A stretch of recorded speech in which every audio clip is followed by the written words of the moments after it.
บรรยากาศดีๆมีได้ที่บ้านเฮาเด้อค่ะสวัสดีพ่อแม่พี่น้องป้องปายมื้อนี้พามาเบิ่งบรรยากาศยามแลง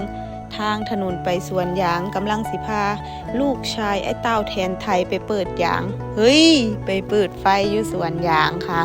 ตอนแรงๆก็สิได้สว่างสวัยเนาะยามไปกรีดยางก็จะบ่เป็นตาย้านนะพุ่นน่ะใบมะยางกำลังเปลี่ยนสีเด้อค่ะใบร่วงโรยจักหน่อยก็สิได้ปิดหน้ายางแล้วใกล้สิฮอดสงกรานต์แล้วเนาะพุ่นน่ะดวงตะวันกำลังจะรับขอบฟ้างามบ่สมเจ้าว่างามคักอันนี้เป็นบรรยากาศสวนยางเด้อจ้านี่กรีดยางรัดแรงเลยเด้มื้อนี้หันนี่อันนี้คุณยายค่ะมาแต่สวนยางเราไปโจกมาให้เก่งขนาดยายนี่64ปีเลยเด้นี่ขี่รถซาเล้งหันกุ่นๆเราไปโจกให้เนาะมันสิได้กรีดไวขึ้นค่ะเอาบรรยากาศยามแรงๆค่ำๆแล้วนี่ประมาณ6 โมงกว่านึงได้นี่บ่ดึกเด้อค่ะแต่ว่ายามหนาวเนาะคือว่าแล้วมันค่ำเร็วได้เวลาไปเฮ็ดกับข้าวแล้วจักสิกินหยังดอกมื้อนี้ไว้พบกันคลิปหน้าเด้อค่ะ